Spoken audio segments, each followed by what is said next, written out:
Nesta manhã eu gostava de falar um bocadinho acerca do poder do Espírito Santo cá dentro, tá bom? Vamos ler o Salmo 23, eu vou ler a partir da tela. E diz assim: vocês conhecem, o Senhor é o meu pastor e nada me faltará. Deitar-me faz em verdes pastos, guia-me mansamente a águas tranquilas, refrigera a minha alma, guia-me pelas veredas da justiça, por amor do seu nome. Ainda que eu andasse pelo vale da sombra da morte, não temeria mal algum, porque tu estás comigo, a tua vara e o teu cajado me consolam. Versículo 5, preparas uma mesa perante mim, na presença dos meus inimigos, unges a minha cabeça com óleo e o meu cálice transborda. Certamente que a bondade e a misericórdia me seguirão todos os dias da minha vida e habitarei na casa do Senhor por longos dias. Deixa ficar, Sara, está bem? Só favor. Preparas uma mesa perante mim, na presença dos meus inimigos. Nós falámos há uns domingos atrás acerca da mesa de Deus, ok? Unges a minha cabeça com óleo e o meu cálice transborda. Eu gostava de chamar a vossa atenção para estas duas palavras, está bem? Para estas duas frases. Ungir a cabeça com óleo e fazer o cálice transbordar. Vocês sabem que quem escreveu este salmo foi o rei Davi. E o rei Davi estava familiarizado com as coisas de rei, não é? Haviam protocolos na altura, haviam situações, coisas na altura que eram específicas do rei. E o rei tinha que saber os protocolos, assim como os presidentes e os primeiros ministros e os governadores das nações de hoje também têm protocolos pelos quais eles seguem e se regem. E uma das coisas interessantes que os reis faziam era, quando os amigos do rei se sentavam à mesa, quando o copeiro passava e servia os amigos do rei na mesa do rei com vinho, eles serviam e o rei dava indicações ao copeiro para que o copeiro pudesse colocar a quantidade certa de vinho em cada cálice. Era típico dos reis do Velho Testamento. E não só na Bíblia, também era típico nos reis que vieram depois, dentro daquilo que é o contexto humano, reis das nações. E Davi dava instruções e ele dizia ao copeiro: olha, se precisas de encher meio copo naquele e naquele e naquele que vão estar à mesa, mas sobre aquele e sobre aquele tu vais fazer o copo transbordar de vinho. O que é que isto queria dizer na linguagem e no protocolo do rei? E toda a gente sabia isto. Se eu estivesse sentado à mesa do rei e o meu copo fosse cheio até meio, significava que eu tinha que me retirar porque eu não era bem-vindo na mesa do rei. Mas se o meu cálice transbordasse e o vinho fizesse transbordar o meu cálice, então significaria que eu não só era permitido ficar na mesa do rei, como o rei tinha muito prazer na minha companhia. Quando o salmista constrói e escreve este salmo, ele está a dizer: é perante os meus inimigos, na minha presença, que tu preparas a mesa e tu unges a minha cabeça com óleo. Este ungir a cabeça com óleo significa que a unção de Deus vinha sobre ele, e há uma expressão no hebraico que significa que quando o óleo cai pela cabeça, a cara engorda. Ou seja, quando a unção de Deus vem sobre a nossa vida, nós refletimos a glória que é dele. Ok? Quando o cálice transborda, significa que nós somos bem-vindos à mesa e quem nos recebe tem prazer na nossa presença. Então, se o rei que é Jesus, se nós vamos à mesa dele, se ele prepara uma mesa perante nós na presença dos inimigos, e reparem, porquê na presença dos inimigos? Apesar de nós termos falado já acerca disto numa perspectiva diferente, porquê na presença dos inimigos? Porque os inimigos precisam saber que a unção de Deus está derramada sobre nós e nós refletimos a glória de Deus, e que Deus faz-nos transbordar o nosso cálice para que os nossos inimigos e as pessoas que nos cercam e as circunstâncias que nos cercam e até o diabo que anda aí em derredor buscando a quem possa tragar, perceba e entenda que Deus tem prazer na nossa presença na mesa dele. Quando nós falamos do Espírito Santo, e é engraçado falarmos do Espírito Santo e indo buscar uma passagem do Velho Testamento, mas quando a unção de Deus vem sobre a nossa vida, significa que a glória de Deus é refletida em nós. E quando isso acontece, é sinal de que o Espírito Santo transborda em nós.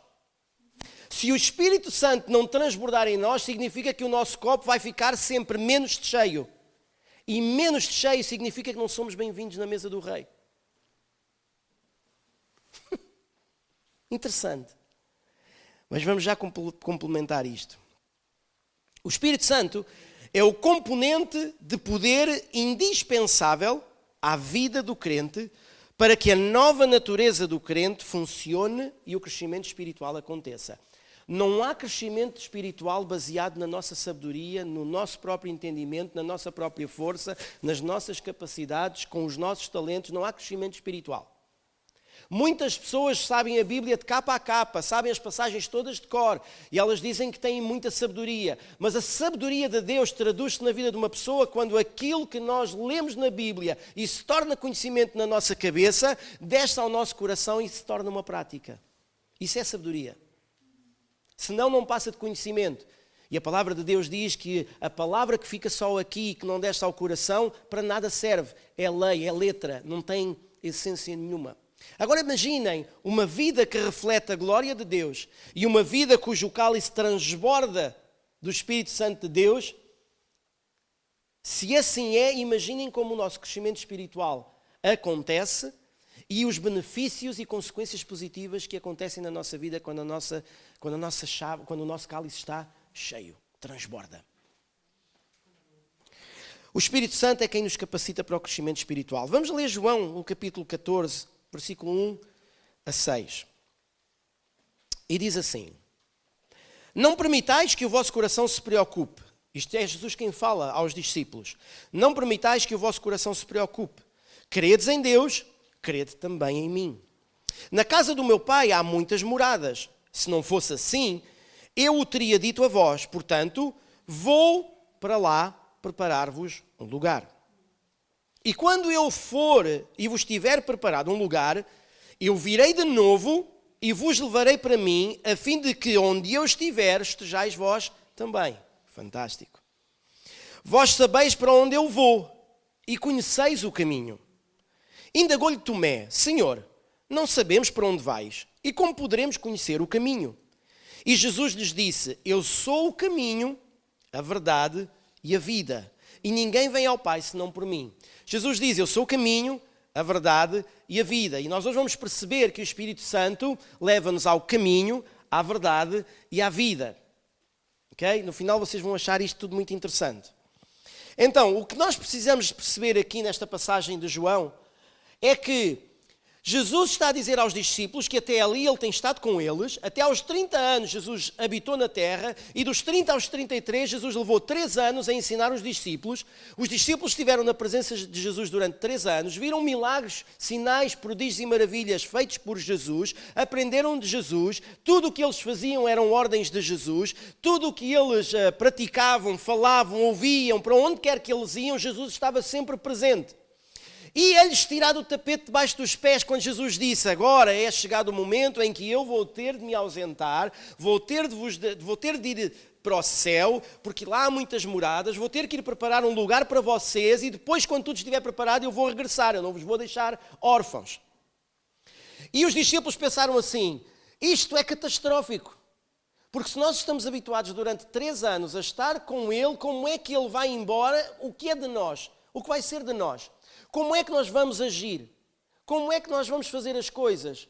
De quem é que nós vamos aprender? De quem? Estamos habituados durante 3 anos a depender de Jesus, a confiar nele, a ter esperança nele. E ele agora vai embora e o que é que vai acontecer na nossa vida? Se vocês acham que eles não ficaram sem tapete, ficaram sem chão, sem tapete e sem chão. Como é que nós vamos conseguir fazer aquilo que Ele nos ordenou fazer se Ele não vai estar connosco? E nós, os filhos de Deus, nós muitas vezes pensamos: era tão bom que Jesus estivesse aqui comigo. Mas se Jesus estivesse hoje aqui connosco, Ele não poderia estar ali na rua do lado. E se Ele estivesse na rua do lado, Ele não poderia estar em Lisboa, ou no Porto, ou noutra nação qualquer, ou noutro continente qualquer. Porquê? Porque Ele era físico. Apesar de ele poder atravessar paredes e aparecer do nada e ir para onde ele quisesse sem ninguém se dar conta, né? Mas ele era humano. Ele não podia estar em 2 lugares ao mesmo tempo. Mas era necessário que houvesse alguma coisa ou alguém que pudesse estar em todo lado ao mesmo tempo.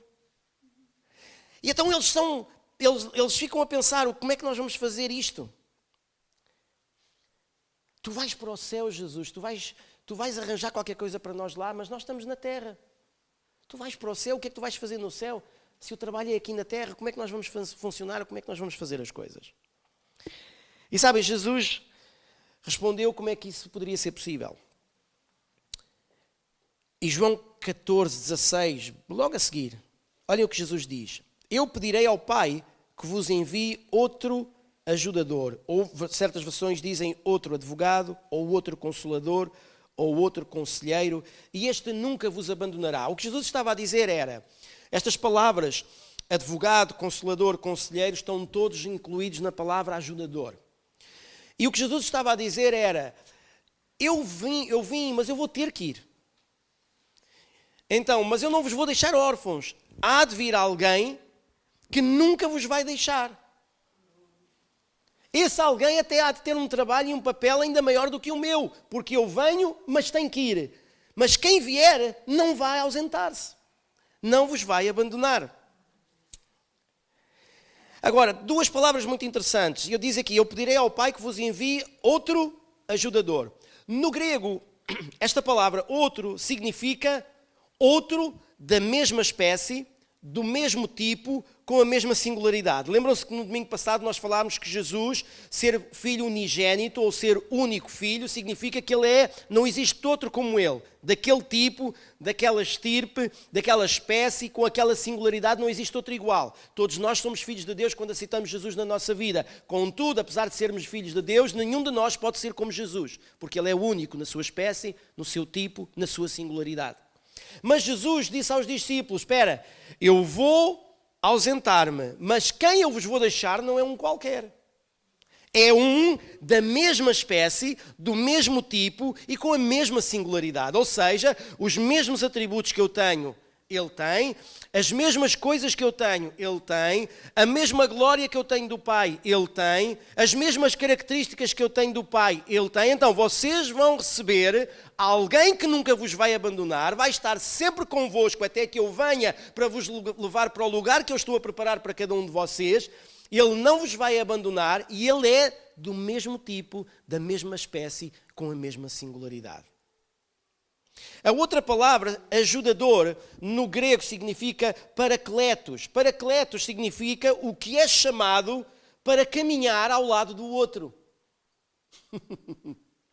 Então, se por um lado quem Jesus ia deixar aos discípulos era alguém da mesma espécie, do mesmo tipo e com a mesma singularidade, com os mesmos atributos, com a mesma divindade, por outro lado, paracletos, que significa ajudador, é aquele que é chamado ou enviado para caminhar ao lado de outro. Quantas vezes vocês caminharam a vossa vida e pessoas vos abandonaram? Até mesmo os amigos e muitas vezes até familiares. Porque a vida é mesmo assim. A gente muitas vezes não pode contar com as pessoas. É normal da vida, acontece a toda a gente. Mas Jesus estava a dizer, este é aquele que vai ser enviado para caminhar ao lado de cada um de vocês e nunca vos abandonará. Versículo 26 do mesmo capítulo diz, mas o ajudador, Jesus acrescenta, e Jesus diz-nos quem é o ajudador. Mas o ajudador, o Espírito Santo, a quem o Pai enviará em meu nome, esse vos ensinará todas as verdades e vos fará lembrar tudo o que eu vos disse. O que é que Jesus disse em João 14:6? Eu sou o caminho, a verdade e a vida. Aqui, Jesus já adianta que o Espírito Santo de Deus é aquele que é da mesma espécie, do mesmo tipo, tem a mesma singularidade, a mesma divindade, mas também é aquele que foi enviado para caminhar ao lado de cada um deles e de todos aqueles que aceitassem Jesus nas suas vidas. Mas este Espírito Santo também ensinará toda a verdade. Quem é a verdade? Jesus. Então, se Jesus é o caminho, a verdade e a vida, Jesus já está a dizer aqui que o Espírito Santo que eu vou enviar, que o Pai vai enviar em meu nome, vai vos ensinar toda a verdade. E vocês vão se lembrar de todas as coisas que eu vos ensinei, porque o Espírito Santo vai estar a agir. Por isso é que Paulo dizia, vocês não têm necessidade que ninguém vos ensine o que quer que seja, porque o Espírito Santo vos ensina todas as coisas. Na realidade, vocês nem deveriam estar aqui a ouvir-me. Era suposto a gente encontrar-se e partilharmos coisas. É verdade que hoje em dia a gente tem de ensinar e é a responsabilidade do pastor ensinar. Mas se nós estivéssemos cheios e o nosso cálice transbordasse, E se a nossa cabeça estivesse cheia da unção de Deus, tudo o que nós lêssemos na Bíblia, o Espírito Santo nos revelaria. Nos traria entendimento. Mas às vezes a nossa vida também nos leva às vezes a ter o copo a transbordar, ou cheio, ou meio, e às vezes até vazio. Mas o Espírito Santo tem a capacidade de nos ensinar a todos se nós estivermos cheios dele e se nós lermos a palavra. Então, o Espírito Santo é um espírito, não é materializado, mas o Espírito Santo é uma pessoa, não é uma coisa. Porque a Bíblia diz, no versículo 17 do mesmo capítulo, o Espírito da verdade que o mundo não pode receber, porque não o vê nem o conhece, mas vós o conheceis, porque ele quem? O Espírito é uma pessoa, vive convosco e estará dentro de vós. Vive convosco. O que é viver convosco? Está lado a lado, ele é o ajudador. Não vos larga. Habita convosco e está dentro de vós. A minha cabeça unges e o meu cálice transbordas. Ao lado e dentro. O Espírito Santo tem intelecto, tem vontade, tem emoções. Isso são características de quem é a pessoa. Ao teu lado, Sara, isto é um parênteses, ao teu lado, Sara, está uma ficha preta desligada, liga na tomada, se faz favor, e já tem a luz branca. Obrigado. Seguindo, o Espírito Santo também é luz, está bem? Isso. Olhem só, falamos do Espírito Santo e aí está. Então, o Espírito Santo tem intelecto, tem vontade, tem emoções, são atributos inerentes à pessoa, a uma pessoa. Então, ele é uma pessoa. Por isso é que Jesus diz, ele estará dentro de vós e habitará convosco. Ele. É função do Espírito Santo capacitar a nossa natureza, ou seja, é função do Espírito Santo capacitar a natureza de Jesus que está dentro de nós para manifestar-se na vida do crente e através daqueles que creem. Ou seja, é suposto o Espírito Santo manifestar a natureza de Jesus que está dentro de nós e também manifestar essa natureza através de nós. Isto é muito importante. O Espírito Santo dentro de nós não só age dentro de nós e connosco, mas também através de nós, é suposto. As duas coisas estão ligadas. João 7,37 diz assim, no último dia, o mais solene dia da festa, Jesus colocou-se em pé e clamou em pranto, se alguém tem sede, deixai-o vir a mim para que beba. Se alguém tem sede, deixai vir a mim para que beba. 38. Aquele que crê em mim, como diz a Escritura, do seu interior fluirão rios de água viva. Mas ele se referiu ao Espírito que mais tarde receberiam os que nele crescem, pois o Espírito Santo até aquele momento não fora concedido, porque Jesus não havia sido ainda glorificado. O objetivo do Espírito Santo nesta passagem é que as águas fluam, jorrem de nós, fluam em nós e jorrem de nós. Estas águas têm de jorrar em nós, têm que fluir em nós e jorrar de nós. É como se o Espírito Santo fosse uma bomba dentro de nós, que estivesse sempre a bombear essa água para que as águas não fiquem o quê? Estagnadas. O grande problema da nossa vida é quando nós estagnamos as águas. Deixamos de ler, deixamos de buscar, deixamos de nos encontrar com Deus, deixamos de orar, deixamos de fazer o bem. Ficamos à parte daquilo tudo que a Bíblia nos manda e ordena que nós façamos, porque isso é bom. E as nossas águas começam a estagnar. E uma água estagnada, o que é que acontece? Apodrece. Ganha bichos e moscas, e detritos e dejetos. É horrível. E é preciso uma limpeza. Mas quando o Espírito Santo está constantemente a bombar, ou a bombear, neste caso não é bombar, é bombear. Quando o Espírito Santo... E também tem que bombar. Ok? Também tem que bombar. Okay? Se o coração bombeia o sangue na nossa, e bomba, sempre a bater, e bombeia o sangue do nosso corpo, o Espírito Santo de Deus também bomba dentro de nós e faz com que estas águas fluam em nós e jorrem de nós. Ok? Não é a nossa força, nem a nossa capacidade, mas é o Espírito Santo de Deus que opera dentro de nós, que faz com que a nossa nova natureza aconteça e se revele. Isto é muito importante. Os bebés, quando estão dentro do útero da mãe, eles esforçam-se para crescer? Não, é natural. Eles vão crescendo. Quando um sopro é colocado numa flauta ou num outro instrumento de sopro, assim que a gente sopra, o que é que acontece? O som sai. É natural. Não há esforço nisso. Ok? Apesar de haver instrumentos de sopro um bocadinho mais complicados de soprar do que outros. Mas o som sai. Quando o vento sopra na vela de um barco, o barco anda. É natural. E sabem, tem de ser natural a forma como o Espírito Santo toca na nossa vida e trabalha na nossa vida. Tem que ser uma coisa natural do crente. Tem que ser natural. Não é uma coisa que não é um esforço nosso, não é uma atitude nossa, não é na nossa força, como eu dizia há bocadinho. Não, o Espírito Santo em nós naturalmente vai agindo para que as coisas aconteçam. E é responsabilidade e função do Espírito Santo fazer com que a natureza de Jesus dentro de nós se manifeste. Não há outra forma de nós manifestarmos a natureza de Deus a não ser pelo poder do Espírito Santo. Muitas vezes parece que as coisas não funcionam. E o problema não é a salvação ou o facto de a gente querer e ter fé, mas é a falta do poder do Espírito Santo que nos capacita a ir em frente e que nos ajuda a prosseguir. É a realidade do Espírito Santo em nós. Olhem o que diz João 14,17. O Espírito da verdade que o mundo não pode receber porque não o vê nem o conhece, mas vós o conheceis porque ele vive connosco e estará dentro de nós. A gente leu isto há pouquinho. Agora a pergunta é esta. Como é que eu me envolvo com esta pessoa do Espírito Santo? Ele é o ajudador, como é que eu me envolvo com este ajudador? Como é que isso pode ser real para mim? Então vamos lá ver Efésios 5, versículo 18, e diz assim. E não vos embriagueis com vinho que leva à devassidão, mas deixai-vos encher pelo Espírito, falando entre vós com salmos, hinos e cânticos espirituais, cantando e louvando de coração ao Senhor. A primeira coisa que acontece aqui é, ponto 1, temos que ser cheios dele.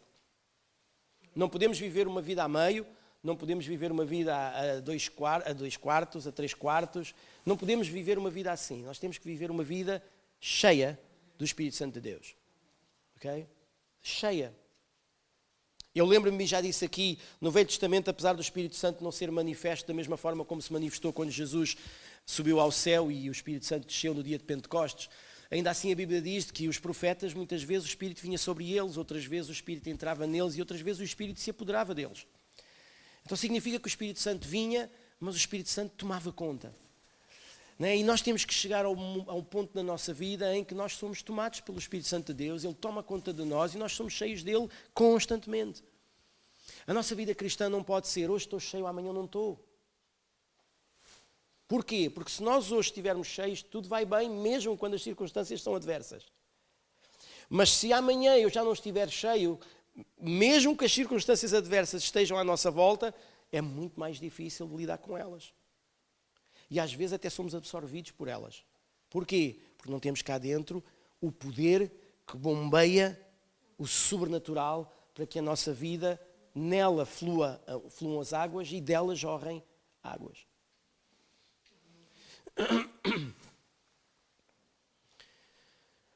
Quando uma pessoa está... Reparem, a Bíblia aqui no versículo 18 e no versículo 19 compara o Espírito Santo ao vinho. Não vos embriagueis com o vinho.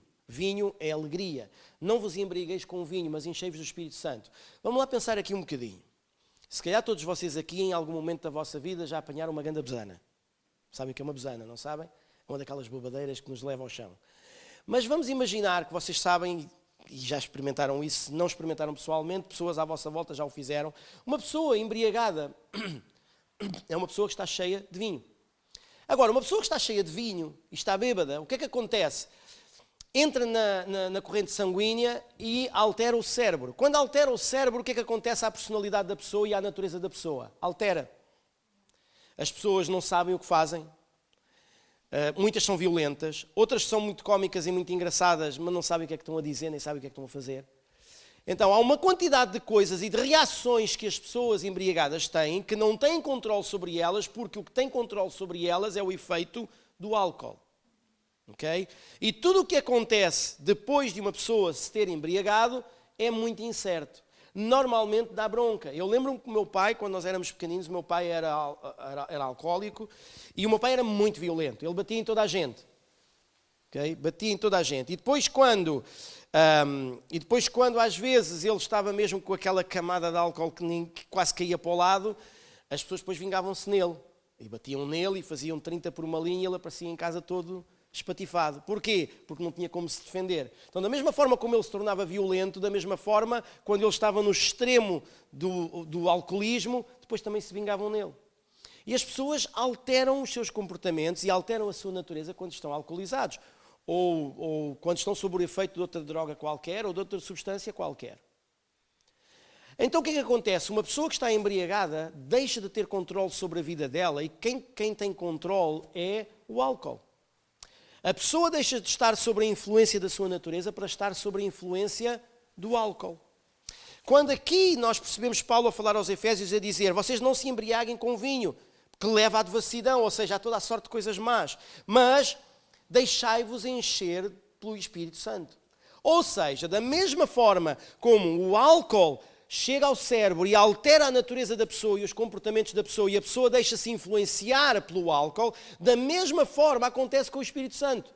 O Espírito Santo chega à nossa vida, o Espírito Santo começa a entrar no nosso espírito e começa a tomar conta do nosso interior. E quando isso acontece, nós deixamos de ter controle e estamos debaixo da influência de quem? Do Espírito Santo. Agora, quando uma pessoa alcoolizada volta ao seu estado natural porque já está sóbrio, volta à sua natureza normal, volta a ter controle sobre as suas coisas e a sua natureza voltou ao de cima novamente. Quando nós deixamos que o Espírito Santo se ausente de nós, nós voltamos à nossa natureza anterior. Qual é a nossa natureza anterior? A velha. Nós deixamos de estar sob a influência do Espírito Santo, nós deixamos que o Espírito Santo deixe de ter controle na nossa vida e a nossa velha natureza vem ao de cima. Às vezes a pastora chega ao pé de mim e diz-me assim: tu tens estado a orar? E eu, porquê? Ela diz: está-me a cheirar ao velho Rui. Porquê?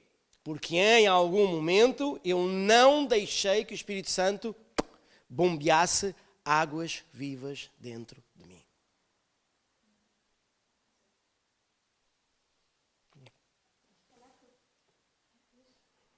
Mas eu dou o meu exemplo, assim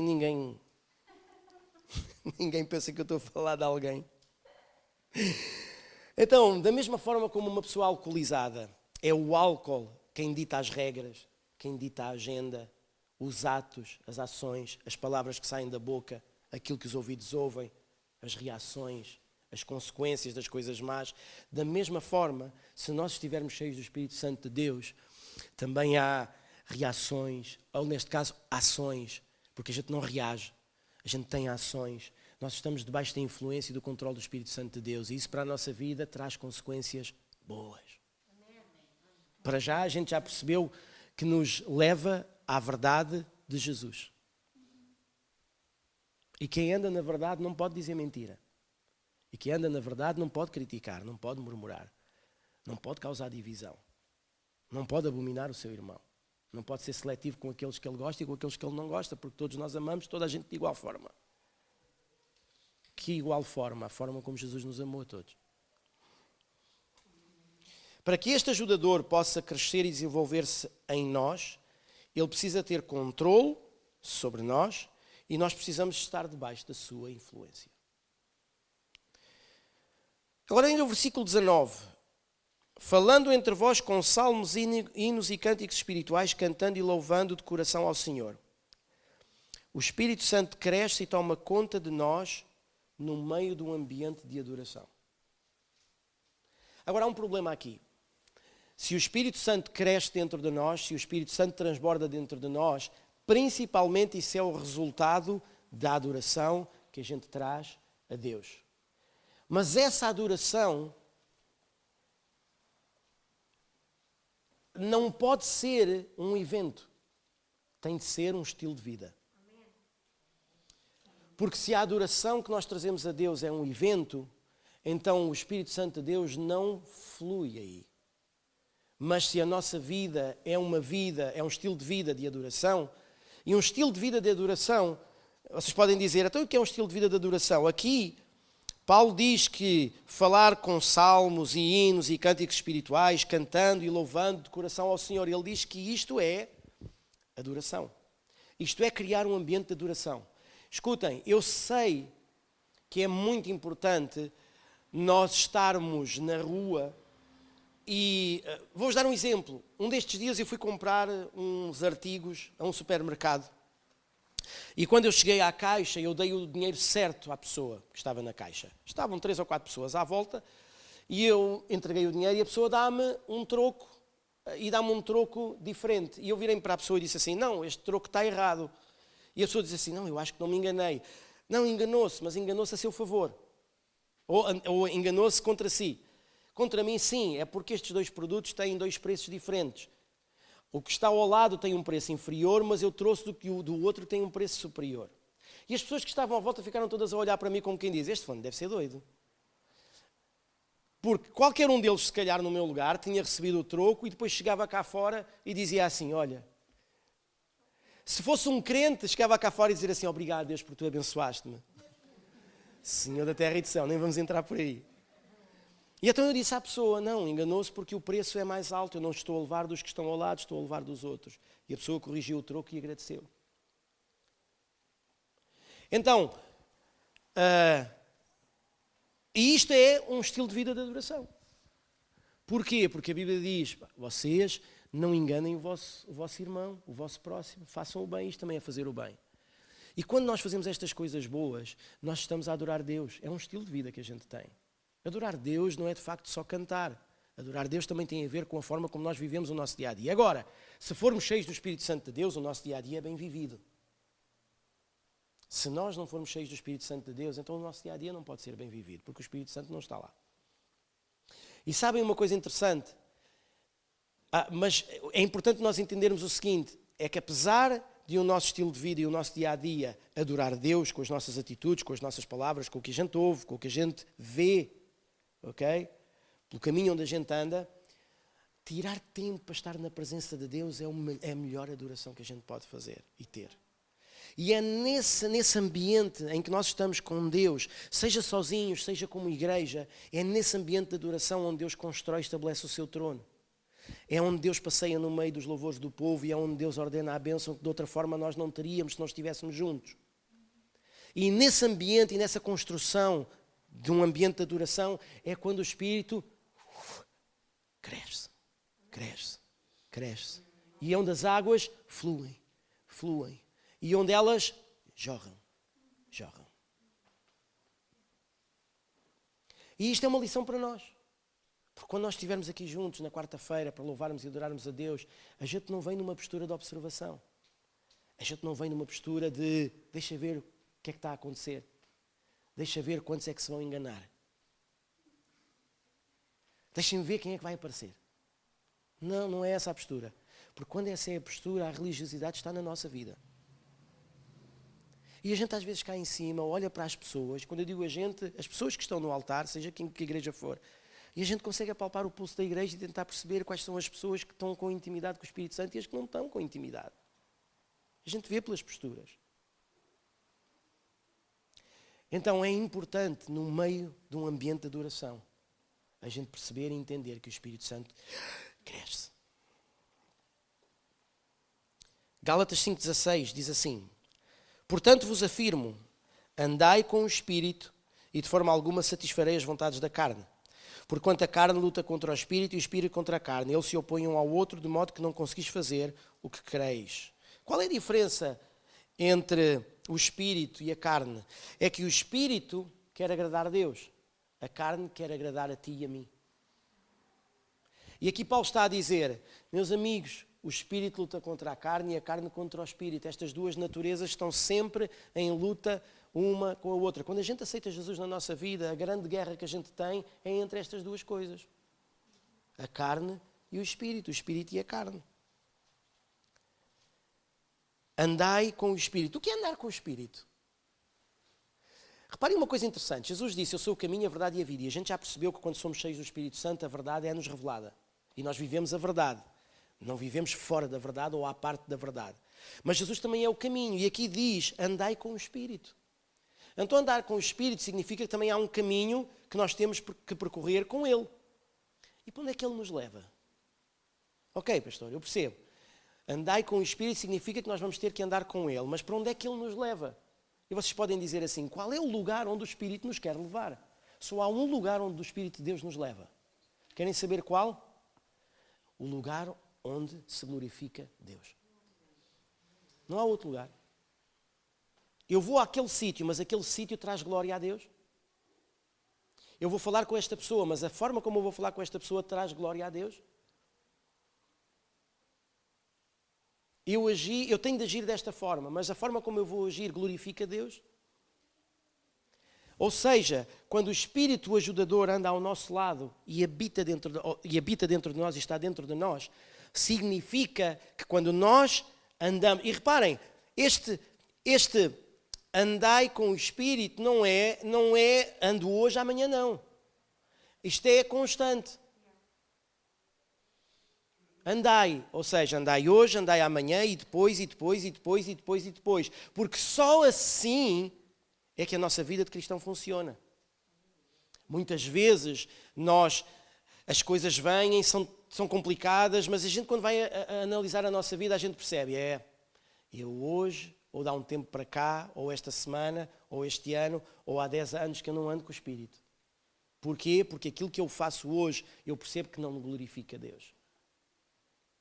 Eu estou com uma pessoa e eu tenho 2 palavras para ela. Qual é a opção? A que glorifica a Deus ou aquilo que dá prazer à minha carne? Quantas vezes nós dizemos assim, não, aquela pessoa fez-me isto. Ela vai ver, há de chegar o dia onde isto glorifica a Deus. Não. Temos de agir, tomar uma postura, uma atitude de que glorifique Deus. Então o Espírito Santo, andar com o Espírito Santo significa que é uma coisa diária. Ok? E ter esse andar diário significa que todos os dias a nossa vida tem de ser um estilo de adoração. Não só no que fazemos, no que falamos e no sítio onde caminhamos, mas também temos de tirar todos os dias um tempo para estar com Deus, onde a gente o adora, onde a gente o glorifica, onde a gente lhe dá a honra, onde a gente lhe agradece, onde a gente lhe presta as contas, onde a gente diz, Deus, eu hoje meti os pés pelas mãos, mas eu não quero que o Teu Espírito Santo se entristeça e se afaste de mim. Então perdoa-me, Deus, ajuda-me, Senhor, a não fazer a mesma coisa. Eu costumo dizer isto muitas vezes, uma mula não pisa o buraco 2 vezes, o mesmo buraco. Uma mula se traçou este caminho e pisou aquele buraco, se ela tiver que fazer aquele caminho outra vez, ela vai se lembrar que meteu o pé naquele buraco e ela não volta lá. Porque é que nós crentes, às vezes temos assim um bocadinho deste síndrome? Aliás, não, nós devíamos ter um bocadinho deste síndrome. Não pisar o buraco 2 vezes, o mesmo buraco. Percebem o que eu estou a dizer? E isso é arrependimento. É a gente cometer uma argolada e a gente dizer, Deus, perdoa-me. Mas a gente percebe que ao longo da nossa caminhada a gente não vai voltar a fazer aquilo. E isso é arrependimento. Senão é um remorso só. E o remorso dá o quê? Enforca. Foi o que fez Judas. Não é? Porque Judas só teve remorso, não se arrependeu. Se ele se tivesse arrependido, não se tinha matado.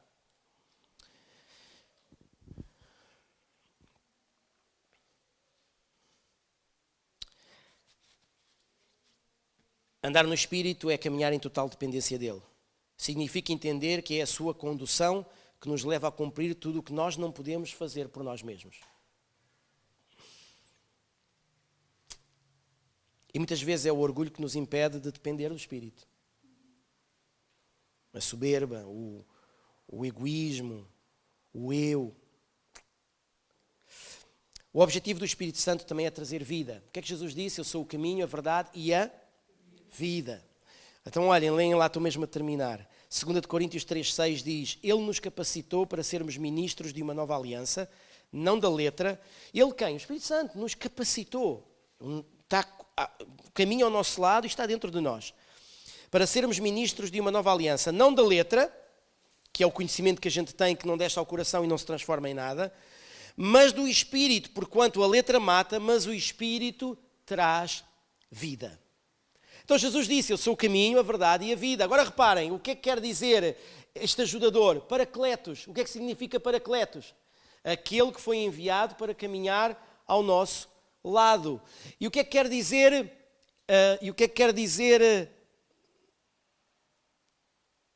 E agora esqueci-me da palavra. Outro significa da mesma espécie, com a mesma singularidade, do mesmo tipo. Agora reparem, se Jesus é o caminho, a verdade e a vida, vejam se o Espírito Santo, que foi dado por Jesus, que Deus enviou em nome de Jesus, vejam se o Espírito Santo não tem as mesmas características. Andamos com Ele pelo caminho que glorifica a Deus e eu faço-vos uma pergunta. Conseguimos encontrar nos Evangelhos algum momento em que Jesus não glorificasse Deus? Tudo o que Jesus fez glorificou Deus. Então, a gente lê, eu sou o caminho, a verdade e a vida, mas aquele que eu vos vou enviar é como eu. Então, ele também caminha o caminho que glorifica Deus, o mesmo de Jesus. Ele vos revela a verdade, que foi aquilo que Jesus veio trazer, a verdade, e ao mesmo tempo ele vos traz a vida, porque Jesus também é a vida. Uau, que fantástico. Então, ter a natureza de Jesus dentro de nós é ter a divindade de Deus dentro de nós, é ter a natureza humana de Jesus em nós sem pecado, que nos ensina a vivermos uma natureza humana correta, mas temos este Espírito Santo que é o ajudador, que é o que bombeia as águas vivas dentro de nós e que fluem em nós e jorram de nós, ok? É o que nos traz a vida, é o que nos faz caminhar um caminho que honra a Deus, que glorifica a Deus, e ao mesmo tempo é Ele quem nos revela a verdade e quem nos ensina de tudo o que Jesus ensinou e nos lembra tudo o que Jesus ensinou. Que fantástico. Que fantástico. E eu vou terminar. Quando dependemos do Espírito, Ele ajuda-nos a dizer não aos vícios. Reparem, quando dependemos do Espírito Santo de Deus, Ele ajuda-nos a dizer não aos vícios, não à nossa velha natureza, não às circunstâncias difíceis, não ao pecado, não aos desejos e às paixões da carne, não aos caminhos que não glorificam Deus, não às coisas que os nossos olhos veem que nos levam a pecar, não àquilo que os nossos ouvidos possam ouvir que nos podem impedir de caminhar uma vida cristã como deve ser. Não, não, não. Se o Espírito Santo não estiver dentro de nós, nós não conseguimos dizer não às paixões da carne. É por isso que a luta entre o Espírito e a carne existe. Mas quando somos cheios deste Espírito Santo dentro de nós, com facilidade a gente diz não, não, não, não. Até nas circunstâncias. Esta circunstância não me vai dominar. Esta circunstância não vai prevalecer. Esta situação não vai ter reflexos. Estas situações não vão ter consequências na minha vida. Porquê? Porque é o Espírito Santo quem está dentro de nós. E se o nosso cálice transborda, é sinal diante do inferno de que Deus tem prazer na nossa presença na mesa dele e diante dos inimigos ele prova que nós temos Deus na nossa vida. A nossa vida muda quando deixamos de querer crescer por nós mesmos e nos tornamos dependentes do Espírito Santo de Deus, que bombeia poder dentro de nós para que tenhamos vida e a tenhamos com abundância. Amém? Vamos orar?